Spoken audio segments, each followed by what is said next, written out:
Deus está presente neste lugar, o Espírito de Deus habita em nós. Então só podemos esperar coisas boas nesta manhã, amém? Está aqui o povo de Deus buscando a sua presença.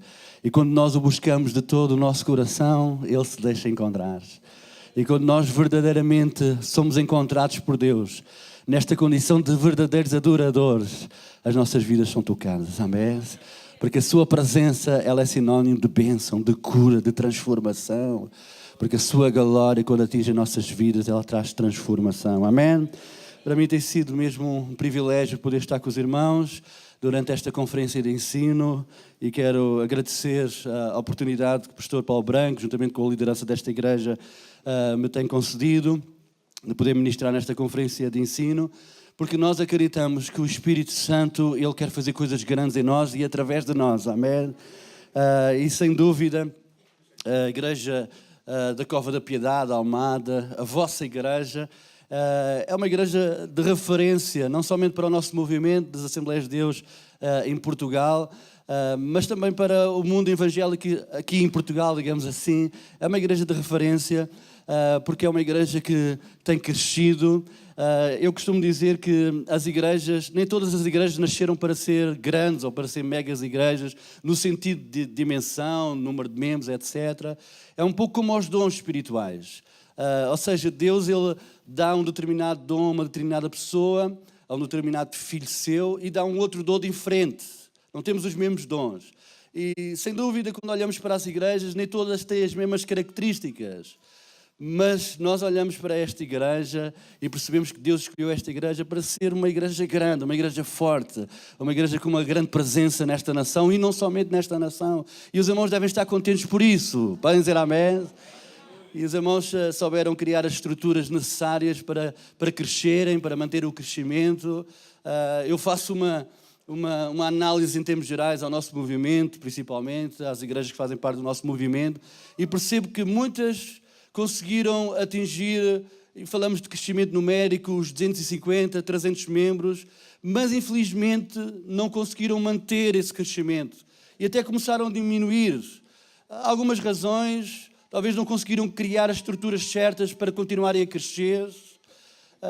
Talvez preferiram desculpar-se devido a certas situações que têm acontecido, sejam divisões, seja a crise que tem assolado o nosso país. Mas dou graças a Deus porque há igrejas, principalmente a vossa igreja, não é? Que tem percebido que Deus é um Deus que não está em crise. É um Deus que tem todo o poder no céu e na terra. Amém? E é um Deus que vai continuar a dar crescimento às vossas vidas, quando nós crescemos individualmente, porque nós somos a igreja de Cristo, a igreja em termos coletivos vai continuar a crescer. E é muito importante os irmãos perceberem a chamada de Deus para as vossas vidas, mas também para esta igreja, aquilo que Deus quer fazer através desta igreja. E percebemos que vocês souberam criar essas estruturas, uma liderança forte a nível de ministérios locais, mas também a nível de ministérios gerais ou ministérios a tempo inteiro, e nós não temos cultura disso. E essa foi uma das razões porque a vossa igreja cresceu e continua a crescer. E que Deus possa continuar a guardar tudo aquilo que Deus confiou em vossas mãos. Amém? Porque nós precisamos de igrejas fortes na nossa nação. Isto é muito importante os irmãos perceberem isso. Há muitos crentes que arranjam desculpas para não servirem a Deus. Eu conheço muitos desses crentes que muitas vezes chegam perto de mim e dizem: mas eu não tenho tempo, eu tenho uma vida muito ocupada. É o meu trabalho, é a família, é tantas coisas, é tantos afazeres, tantos embaraços. Eu costumo sempre dizer que é importante nós colocarmos os nossos olhos naqueles irmãos, naqueles crentes, naquelas famílias que estão nas mesmas condições. Eu sempre digo isso, de uma forma aberta e frontal, a todas essas pessoas que apresentam essas razões. Porque eu sempre consigo encontrar alguém, alguma família, algum crente que está nas mesmas condições, mas que mesmo assim consegue servir a Deus. Consegue tirar tempo para estar aos pés de Jesus. Consegue tirar tempo para estar na igreja servindo a Deus, aprendendo mais de Deus. Isto é fundamental, nós entendemos isso, porque o mesmo acontece com as igrejas. Podemos também dar desculpas. Porque é que não crescemos? Porque é que o Espírito Santo não se move? Podemos inventar desculpas. E algumas delas até são válidas. Mas Deus está acima disso. Se nós o buscarmos, se nós o servirmos de todo o nosso coração. Ele tem muito para dar, amém? Ele tem muito para dar. E que Deus possa continuar a abençoar as vossas vidas, abençoar este ministério.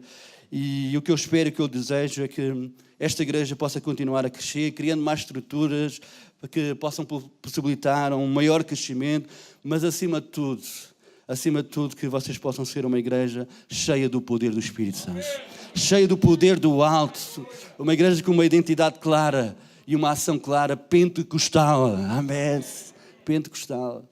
Muitas vezes nós somos levados a cair no erro de pensar que as estruturas, as estratégias, as dinâmicas é que vão produzir o avivamento, mas é ao contrário, é o avivamento que vai produzir as estratégias certas, as estruturas certas.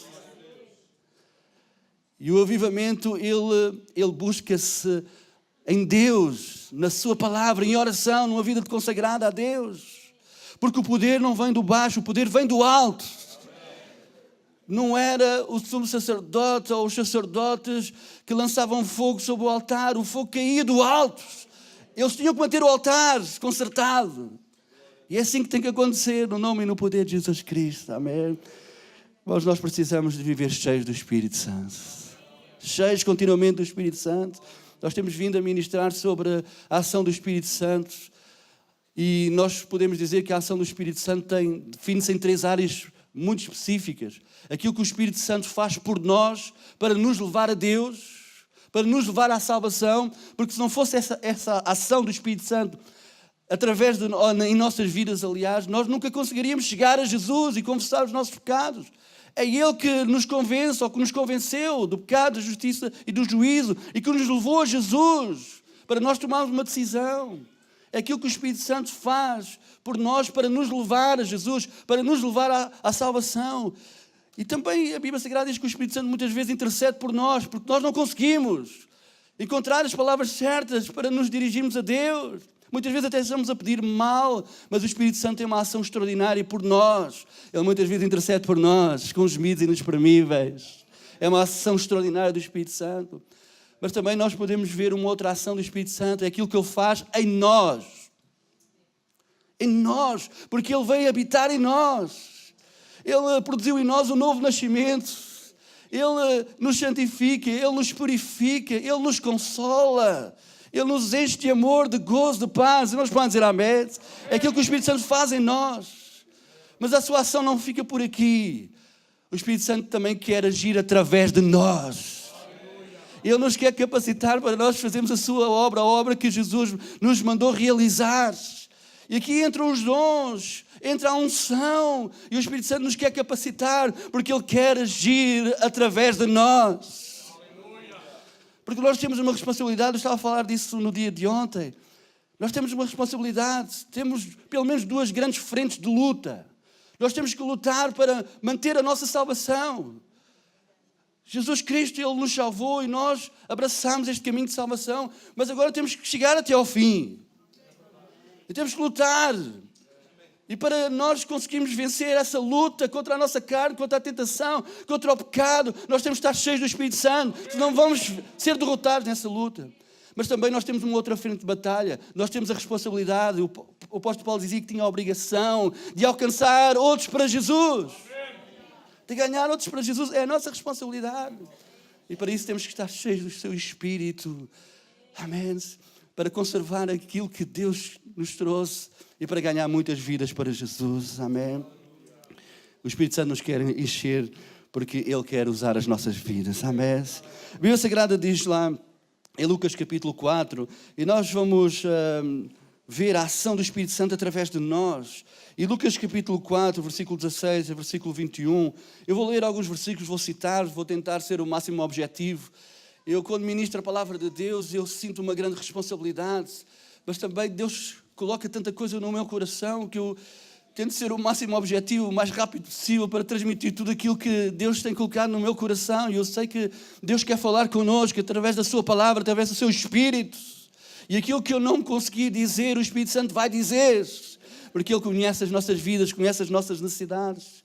A Bíblia Sagrada diz lá em Lucas capítulo 4, versículo 16, e chegado a Nazaré, Jesus Cristo, onde fora criado, entrou num dia de sábado, segundo o costume, na sinagoga, e levantou-se para ler. E foi-lhe dado o livro do profeta Isaías. E quando abriu o livro, achou o lugar em que estava escrito: o Espírito do Senhor é sobre mim, pois que me ungiu para evangelizar os pobres, e enviou-me a curar os quebrantados de coração, a pregar a liberdade aos cativos e restauração da vista aos cegos, a pôr em liberdade os oprimidos, a anunciar o ano aceitável do Senhor. E cerrando o livro, tornando-o a dar ao ministro, assentou-se. E os olhos de todos na sinagoga estavam fitos nele. Então começou a dizer-lhes: hoje se cumpriu esta escritura em vossos ouvidos. Os irmãos podem dizer amém? E que esta palavra também se possa continuar a cumprir nas nossas vidas, na vida desta igreja. Irmãos, a unção de Deus, ela está sobre as nossas vidas. João, ele disse na sua carta que nós temos a unção do Santo. Quando Jesus, ele, depois de ter ressuscitado, chegou junto aos seus discípulos, Jesus disse aos seus discípulos: assim como o Pai me enviou, eu agora vos envio a vós. Temos a mesma chamada que Jesus teve, a mesma missão que Jesus teve. E porque temos a mesma chamada que Jesus teve, a mesma missão que Jesus teve, nós podemos ter a mesma unção. Podemos realizar as mesmas obras, porque assim como Deus enviou Jesus, Jesus nos tem enviado a cada um de nós. Então temos esta unção à nossa disposição. A prova que estamos cheios do Espírito de Deus, que temos esta unção, é quando nós nos encontramos a realizar aquilo para o qual o Espírito Santo nos ungiu. É isto que Jesus estava a dizer. Jesus estava a dizer: eu agora ando a evangelizar, ando a trazer cura aos quebrantados de coração, ando a pregar liberdade aos cativos, ando a dar vista aos cegos, porque o Espírito Santo me ungiu. E porque o Espírito Santo nos unge, nós temos que fazer estas coisas. Porque se não estivermos a fazer isto, é porque não temos verdadeiramente a unção do Espírito de Deus na nossa vida. E esta deve ser a nossa reflexão, a nossa avaliação. Temos ou não temos a unção do Espírito de Deus na nossa vida? Porque se tivermos a unção do Espírito de Deus sobre as nossas vidas, automaticamente, naturalmente, isto vai acontecer nas nossas vidas. Vamos ter um poder, um impulso sobrenatural para começarmos a evangelizar. Vamos ter um poder sobrenatural para trazer liberdade aos cativos. Vamos ter uma unção extraordinária para dar vista aos cegos. Os irmãos podem dizer amém? Então, se nós queremos esta unção e desejamos esta unção, então o Espírito Santo está aqui para nos ungir. Aleluia. Para nós podermos fazer todas estas coisas extraordinárias que são tão importantes. Amém. É importante percebermos que o Espírito Santo está em nós e a sua ação. E eu quero destacar isto nesta manhã: a sua ação é como o vento. Ele não é um vento, ele é uma pessoa da Trindade, ele é Deus. Mas podemos dizer, porque também é um dos símbolos do Espírito Santo, que a sua ação é como o vento, que nos guiará sempre de acordo com a vontade de Deus. E nada nem ninguém consegue impedir a ação do vento, nós chamamos isso. Nada nem ninguém consegue impedir o percurso do vento. Podem tentar impedir, podem tentar desviar o percurso do vento, mas o vento tem uma força extraordinária que nada nem ninguém consegue impedir o seu curso. E é muito interessante aquilo que Jesus ele disse a Nicodemos. João capítulo 3, versículos 5 e 9. Gosto muito daquilo que Jesus ele disse a este homem, Nicodemos. João capítulo 3, versículos 5 e 9. Diz o seguinte: e Jesus respondeu a Nicodemos: na verdade te digo que aquele que não nascer da água e do Espírito não pode entrar no reino de Deus. Versículo 6. O que é nascido da carne é carne, o que é nascido do Espírito é Espírito. Não te maravilhes de ter dito: necessário vos é nascer de novo. E agora o versículo 8, tão importante. Jesus disse o seguinte: o vento assopra onde quer e ouves a sua voz, mas não sabes de onde vem nem para onde vai. Esse é o vento. Mas Jesus ainda disse mais uma coisa: assim é todo aquele que é nascido do Espírito. Quantos podem dizer: eu já nasci do Espírito? Eu tenho o Espírito na minha vida, eu estou cheio do Espírito de Deus. Então aquele que está cheio do Espírito de Deus, a sua ação torna-se também como o vento. E o vento nós não sabemos de onde vem, para onde vai, mas conseguimos perceber claramente o seu efeito, a sua ação. E há pelo menos 5 características que nós podemos destacar do vento. O vento é imprevisível. E a ação do Espírito Santo também é imprevisível. O problema é que nós nos tornamos previsíveis. E queremos que o Espírito Santo seja previsível. Mas a ação do vento é imprevisível, assim como a ação do Espírito Santo, assim como a ação daquele que tem o Espírito Santo na sua vida. Irmãos, a Bíblia Sagrada diz lá em Eclesiastes 11:5. Irmãos, assim como tu não sabes qual é o caminho do vento, nem como se formam os ossos no ventre da mulher grávida, assim também não sabes as obras de Deus, que faz todas as coisas. Deus faz aquilo que lhe apraz. E na maioria das vezes não é de acordo com as nossas vontades, com os nossos desejos. Porque a sua ação é imprevisível, mas é uma ação poderosa. E torna-se como o vento, digamos assim, como a ação do vento, aquele que também nasceu do Espírito, aquele que também tem este vento sobre a sua vida. O vento também é um agente purificador. Sem a ação do vento, as impurezas se acumulavam. Então o vento também tem este efeito. Por onde ele passa, de alguma forma, ele vai purificando, vai retirando todas as impurezas. E nós precisamos desta ação do Espírito Santo na nossa vida para nos purificar de todo o pecado e toda a injustiça, de tudo aquilo que nos afasta de Deus e da presença do Espírito de Deus na nossa vida. Mas também nós, que agora temos o Espírito Santo na nossa vida, nós que somos a Igreja de Cristo, onde o Espírito Santo está presente, a nossa ação também se torna como a ação do vento. A igreja tem que ser um lugar de purificação, onde as pessoas são purificadas. Nós que temos a luz de Cristo, nós que temos a verdade que nos tem santificado, nós também temos que ser esses agentes que possam trazer santificação, santidade. Os irmãos podem dizer amém? Porque só assim nós podemos ver o Senhor e ver a sua glória. O vento também é uma fonte de energia renovável e agora está na moda, não é? A força do vento produz energia, produz força.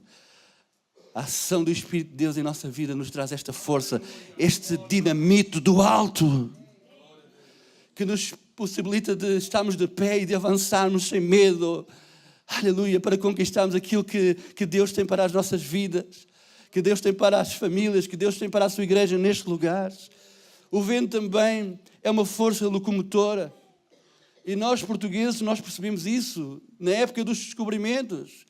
Quando construímos caravelas mais rápidas, velas triangulares, para aproveitar a força do vento, para chegarmos mais longe. E quando o vento do Espírito de Deus sopra na nossa vida, nós nos tornamos também como o vento, como a ação do vento. E nós vamos navegar em mares nunca antes navegados, porque Deus vai nos transportar a lugares extraordinários. Para ali nós estabelecemos o seu reino. Mas nós muitas vezes não queremos ençar as nossas velas, não queremos que este vento sobre nós. Temos medo. Temos medo para onde é que esse vento nos vai levar, mas não tenhas medo. Se é o vento do Espírito vai te levar para o lugar certo, o lugar onde Deus tem para ti, tem preparado para ti, para tu seres uma bênção, para descobrires novas pessoas, para que possam entrar neste reino maravilhoso, o reino de Deus. Quantos nesta manhã querem dizer: Deus, sopra o teu Espírito sobre a minha vida.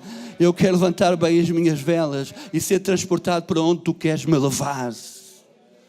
E eu acredito que Deus, Ele tem muitos lugares já preparados para levar esta igreja. Mas não vamos ter medo. Podemos até ser levados a águas complicadas, a mares complicados, a cabos das tormentas. Mas ao dobrarmos o cabo das tormentas, nós vamos mudar esse nome para Cabo de Boa Esperança, porque vamos encontrar lugares que precisam da presença da igreja, vidas que precisam ser alcançadas pela mensagem do Evangelho, e vale a pena passarmos por esses mares, porque é o vento do Espírito Santo que nos está a transportar a esses lugares. Irmãos podem dizer amém, eu creio nisso de todo o meu coração. O problema é que nós queremos ter o nosso barquinho de recreio, de férias somente. Mas aquele que nasce do Espírito, esse torna-se como o vento. E não tem medo no nome e no poder de Jesus. Também o vento, quando passa, ele deixa sempre rastro. É impossível não ver o efeito do vento. E aquele que nasce do Espírito, como eu já disse, ele torna-se como o vento. Onde ele passa, ele deixa uma marca. Quando ele ora, ele deixa uma marca. As coisas não ficam no mesmo lugar, na mesma posição.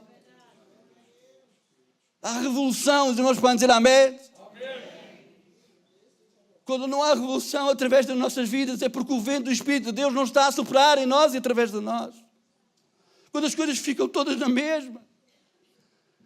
E às vezes até há um rastro de destruição. Às vezes também é necessário este vento arrancar das nossas vidas aquilo que não presta. Porque quando vem um furacão, ele leva primeiramente aquilo que não presta, aqueles materiais que não são bons, para dar a oportunidade à pessoa reconstruir novamente como deve ser. E às vezes é isso que acontece nas nossas vidas. O vento assopra e às vezes arranca de nós aquilo que não presta. Os materiais que não são sólidos, para nos dar uma oportunidade de reconstruirmos a nossa vida como deve ser. E a obra de Deus como deve ser. O vento faz isso. E nós, como temos o Espírito de Deus, somos usados também para fazer isso. Irmãos, nós precisamos, quem sabe, de resgatar a glória de Deus. Esta é uma mensagem de exortação para todos nós, para mim. Talvez muitos precisam, quando nós ministramos, exortamos, a palavra de Deus nos exorta, o Espírito de Deus nos exorta. Nós temos que receber. Talvez, para aqueles que estão já em pé, é bom, porque assim vão ficar mais fortalecidos. Para aqueles que estão caídos, vão ser levantados no nome e no poder de Jesus. Nós precisamos mesmo de ouvir a voz do Espírito de Deus, seja qual for a nossa condição. E eu gostava de também ministrar sobre um episódio que trata primeiramente de um falso avivamento, depois de um avivamento verdadeiro. Nós encontramos este episódio no primeiro livro de Samuel, no capítulo 4, e nós podemos abrir e acompanhar esta história que certamente os irmãos conhecerão, mas é importante nós recordarmos esta história e mais uma vez fazermos uma aplicação de acordo com aquilo que é a nossa condição, uma aplicação correta da palavra de Deus para as nossas vidas. A Bíblia Sagrada diz, em 1 livro de Samuel, capítulo 4, que o povo de Israel foi vencido pelos filisteus no tempo de Samuel, do profeta Eli.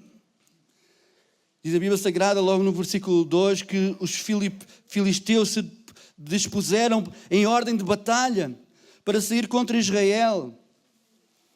E feriram na batalha, no campo, uns 4.000 homens.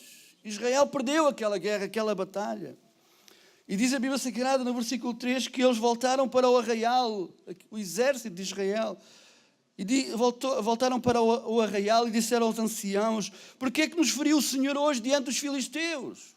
Porquê é que perdemos esta batalha?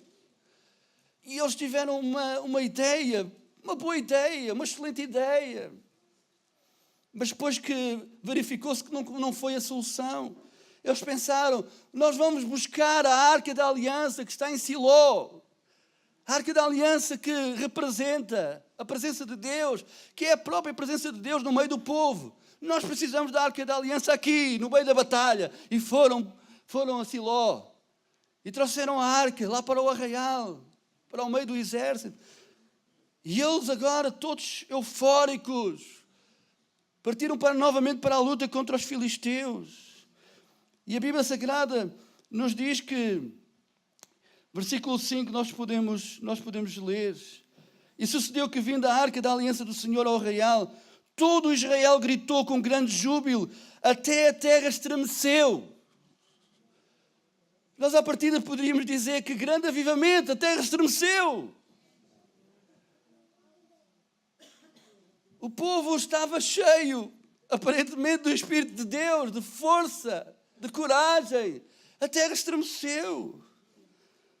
Ao ponto dos filisteus até recearem.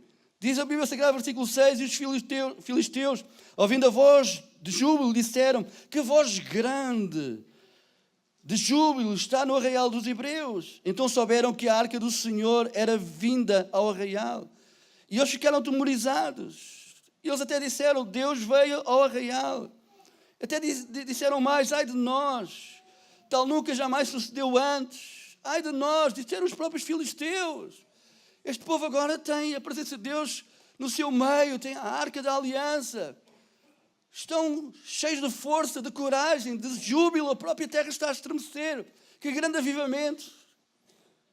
E eles fizeram uma coisa muito interessante. Versículo 9, eles próprios nos dão esta lição.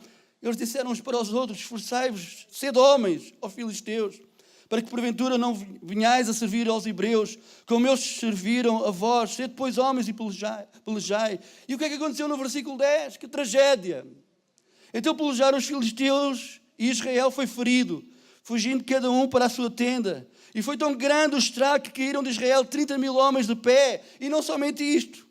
E foi tomada a arca de Deus, e os 2 filhos de Eli, Ofni e Finéias, morreram. Então não era um verdadeiro avivamento. Era um movimento. E movimento não é avivamento. Faz-me lembrar aquelas igrejas que dizem o que interessa é crer em Jesus. O que interessa é declarar o seu nome. Mas o próprio Jesus nos ensinou, nem todo aquele que diz Senhor, Senhor entrará no reino dos céus, mas aquele que faz a vontade de Deus. Então não adianta dizer, nós somos o povo de Deus, nós temos o nome de Jesus, cremos em Jesus, está aqui a Arca da Aliança. Eles pensaram isso e foram derrotados mais uma vez. Foram derrotados mais uma vez. Há um grande perigo nos dias de hoje, na igreja dos dias de hoje, é que muitas vezes só ministramos, ou só se prega, aliás, não aqui, só se prega as meias verdades. Eu costumo sempre dizer, uma verdade para ser absoluta, para ser completa, ela é como uma moeda, tem 2 lados. Não são 2 lados diferentes, mas são 2 lados que complementam. Porque se eu falo do céu, eu tenho que falar do inferno. Só assim é que a verdade é absoluta. Se eu falo de amor de Deus e tenho que falar, eu também tenho que falar da justiça de Deus. Foi assim desde o Velho Testamento. Sempre Deus apresentou ao homem um caminho de vida e um caminho de morte. Um caminho de bênçãos pela obediência, mas também apresentou um caminho de maldições pela desobediência. Jesus, ele sempre disse, e não escondeu, que há uma casa que é construída na rocha, mas também há uma casa construída na areia. E os resultados dessas 2 construções. Então esta é a verdade completa, e só a verdade completa e absoluta liberta. Liberta. E eles estavam a viver uma meia-verdade, que era ter a presença de Deus através daquela arca no seu meio e invocarem o nome de Deus. Mas esqueceram-se do outro lado da verdade. É que eles estavam em pecado e estavam em desobediência. E por isso Deus não estava com eles. Mas a Bíblia Sagrada, ela nos diz que eles depois confessaram o seu pecado ao Senhor. Diz a Bíblia Sagrada que Samuel, ele levou o povo a um arrependimento, a uma confissão. Diz a Bíblia Sagrada que a arca do Senhor, até nós encontramos depois na história que Ofni e Finéias, os filhos de Eli, os sucessores naturais de Eli que era profeta, era sacerdote, e eram os seus filhos que iriam assumir o seu lugar, mas não tinha sido essa a escolha de Deus. Deus tinha escolhido Samuel, que ele não iria assumir a posição de sacerdote de uma forma natural, de acordo com a lei. Mas Deus é um Deus que está acima de todas essas coisas. E Ele colocou Samuel como líder do povo, porque foi a escolha de Deus. E diz a Bíblia Sagrada que até o próprio Eli, quando soube da notícia que os seus filhos tinham morrido, e principalmente quando soube da notícia que a Arca da Aliança tinha sido tomada pelos filisteus, diz a Bíblia Sagrada que ele morreu. Ele caiu da sua cadeira e ele morreu. E diz a Bíblia Sagrada também uma coisa muito interessante. Versículo 19, 1 Samuel capítulo 4, versículo 19. E estando sua nora, a mulher de Finéias, grávida, e próxima ao parto, e ouvindo estas notícias, que a arca de Deus era tomada, e que seu sogro e seu marido morreram, encurvou-se e deu à luz, por quantas dores lhe sobrevieram. E o versículo 20, e ao tempo em que ia morrendo, disseram as mulheres que estavam com ela, não temas, pois deste à luz um filho. Ela, porém, não respondeu, nem fez caso disso. E chamou ao menino Icabode, dizendo, de Israel se foi a glória, porque a arca de Deus foi tomada, e por causa do seu sogro e do seu marido. E disse, de Israel a glória é levada presa, pois é tomada a arca de Deus. Agora a glória de Deus tinha sido levada, porque a arca tinha sido tomada pelos filisteus. E era necessário agora resgatar esta glória. E nós precisamos resgatar a glória de Deus. Eu sei que muitos já têm essa glória, Mas aqueles que já têm a glória de Deus em suas vidas e estão cheios do Espírito Santo, e o Espírito Santo está a agir através das suas vidas, eu acredito que mesmo para esses crentes que estão aqui neste lugar, eles querem mais, e vocês querem mais da glória de Deus. E para aqueles que percebem que não têm mais a glória de Deus em suas vidas, nós podemos resgatar essa glória. Aleluia. Irmãos, e a história do resgate da glória de Deus neste episódio é extraordinário. Irmãos, este relato é mesmo extraordinário. Diz a Bíblia Sagrada, a partir do capítulo 5, que eles colocaram a Arca da Aliança numa espécie de um templo que eles tinham naquela cidade, Asdod, na casa de Dagon. Era um deus, era uma estátua a um deus ímpio. E a Bíblia Sagrada diz que a arca então estava lá naquele lugar. E foi colocado naquele lugar.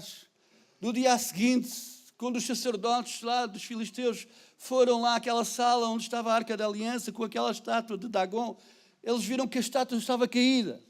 Eles não acharam uma coisa normal, não acharam anormal, o que é que está a acontecer aqui? E voltaram a colocar a estátua no mesmo sítio. No dia a seguir, eles viram uma coisa extraordinária, é que a cabeça da estátua tinha sido cortada e as suas mãos tinham sido cortadas. E eles perceberam, não, está aqui alguma coisa que não está a bater bem, não está a bater certo. O que é que está aqui a acontecer? E depois perceberam que Deus os tinha ferido, que Deus tinha castigado o povo, e eles foram castigados. A Bíblia Sagrada diz claramente que Deus os feriu com hemorróidas ao povo de Asdod, e eles perceberam que possivelmente era por causa de terem tomado a arca. E o que é que aconteceu? Para mim isto é extraordinário. Versículo 8. O que é que eles pensaram? Diz a Bíblia Sagrada, capítulo 5, versículo 8. Irmãos, e é tão interessante perceber que, aliás, capítulo 6, primeiro livro de Samuel, capítulo 6, versículo 8, o que é que eles pensaram fazer para acabar com toda aquela enfermidade que estava sobre o povo? Versículo 8 diz o seguinte, primeiro livro de Samuel 6, 8. Então tomai a arca do Senhor e ponde-a sobre o carro e colocai num cofre ao seu lado as figuras de ouro que lhe haveis de oferecer em expiação da culpa, e assim a enviareis para que se vá. Versículo 9. Vede, então, se ela subir pelo caminho no seu termo a Bet-Semes, foi Deus quem nos fez este grande mal. Se não, saberemos que não nos tocou a sua mão e que isto nos sucedeu por acaso. Então o que é que eles pensaram fazer? Então vamos colocar a arca sobre uma carroça puxada por vacas e vamos ver para onde é que aqueles bois ou aquelas vacas se vão dirigir, sem ninguém a guiar. Foi o que eles pensaram fazer. Se aqueles animais se dirigirem para Israel, para a terra de Israel, então nós sabemos que foi Deus que nos castigou. Se aqueles animais se dirigirem para outro lado qualquer, então sabemos que aquilo que nos aconteceu foi por acaso. Irmãos, isto é extraordinário, diz a Bíblia Sagrada, versículo 10. E assim se fizeram aqueles homens e tomaram as duas vacas que criavam e as ataram ao carro e os seus bezerros encerraram em casa.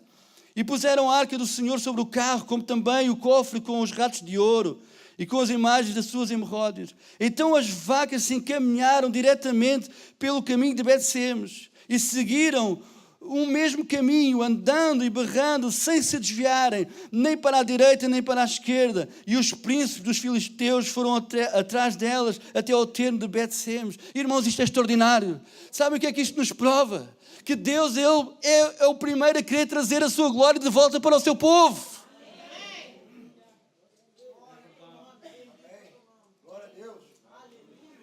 A sua glória foi levada para a terra da impiedade, para os filisteus. E a glória de Deus não quer ficar nesse lugar. Deus é a primeira pessoa a estar interessado em trazer de volta a sua glória para o seu povo. E isto nos prova isso. Ninguém encaminhou aqueles animais. Foi o próprio Deus que os encaminhou. Porque Ele quer derramar da sua glória e do seu poder sobre as nossas vidas. E diz que a arca não ficou naquele lugar, não pôde ficar mais naquele lugar, porque também aquelas pessoas daquele lugar, de Bet-Semes, foram também feridos. E diz a Bíblia Sagrada que eles então foram chamar homens de Kiriat Jearim, já na terra de Israel, e levaram a arca do Senhor para a casa de Abinadab, onde consagraram o seu filho Eleazar para guardar a arca. E aquela arca ainda ficou lá durante 20 anos, diz a Bíblia Sagrada.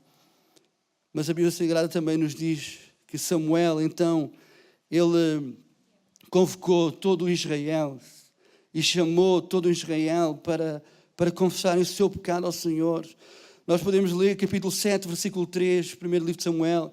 Então falou Samuel a toda a casa de Israel, dizendo: se com todo o coração vos converteres ao Senhor, tirai dentre de vós os deuses estranhos e os astarotes, e preparai o vosso coração ao Senhor, e servi a Ele só, e vos livrará da mão dos filisteus. Então os filhos de Israel tiraram dentre si os balaíns, os astarotes, e serviram só ao Senhor. Então nós podemos dizer amém. E disse mais Samuel: congregai a todo Israel em Mispa, e orarei por vós ao Senhor. E congregaram-se em Mispa, e tiraram a água, e derramaram perante o Senhor, e jejuaram aquele dia, e disseram ali: pecámos contra o Senhor. E julgava Samuel os filhos de Israel em Mispa. E ouvindo depois os filisteus que os filhos de Israel estavam congregados em Mispa, subiram com os maiorais dos filisteus contra Israel. O que ouvindo os filhos de Israel temeram por causa dos filisteus. Por isso disseram os filhos de Israel a Samuel: não cesse de clamar ao Senhor nosso Deus por nós, para que nos livre da mão dos filisteus. Que grande diferença! No primeiro episódio do falso avivamento, eles estavam cheios de certeza, de autossuficiência, de alta independência. Agora até a terra estremeceu, nós vamos vencer os filisteus. E eram os filisteus que estavam com temor. E foram os filisteus que venceram. Mas agora, arrependidos do seu pecado, confessando o seu pecado ao Senhor, jejuando, buscando a face do Senhor, eles estavam com o coração temoroso, porque eles sabiam que por eles não conseguiam vencer.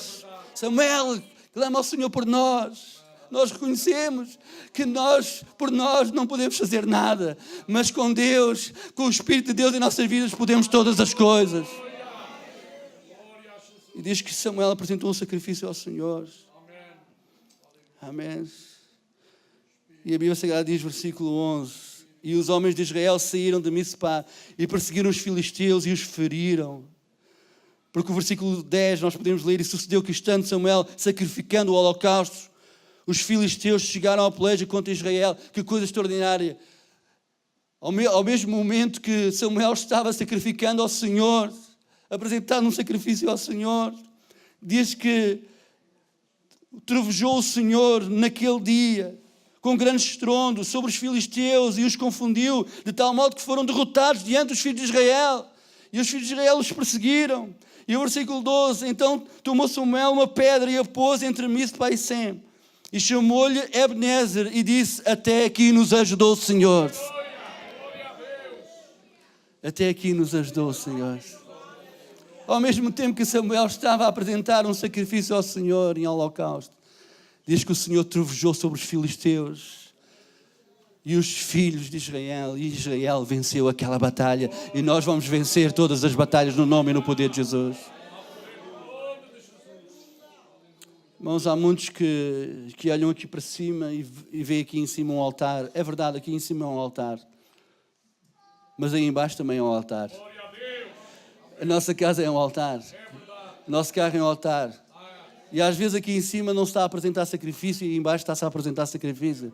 E o sacrifício que hoje nós devemos apresentar é o nosso culto ao Senhor, mas também é as nossas vidas, porque é um sacrifício vivo. É quando nós entregamos as nossas vidas a Ele. Então o altar é em todo lugar onde nós apresentamos o sacrifício vivo, santo e agradável ao Senhor, que é as nossas vidas nas mãos de Deus, para serem cheias do seu poder, para Ele nos usar, com este vento poderoso, que até pode ser imprevisível, mas não importa, que até nos pode transportar a mares complicados, nunca antes navegados, mas Deus nos quer, através do seu Espírito, nos transportar a esses lugares, porque é lá que Deus nos quer usar também. E eu acredito que este vento do Espírito de Deus vai continuar a soprar sobre as vossas vidas, sobre esta igreja, e todos os lugares que certamente Deus já colocou no vosso coração, onde vocês querem chegar e abençoar lá o povo e ganhar vidas para Jesus. O Espírito de Deus vai se transportar lá. Mas nós temos que resgatar a glória de Deus e não vamos esquecer que Deus é o primeiro a estar interessado em trazer de volta a sua glória para o nosso meio.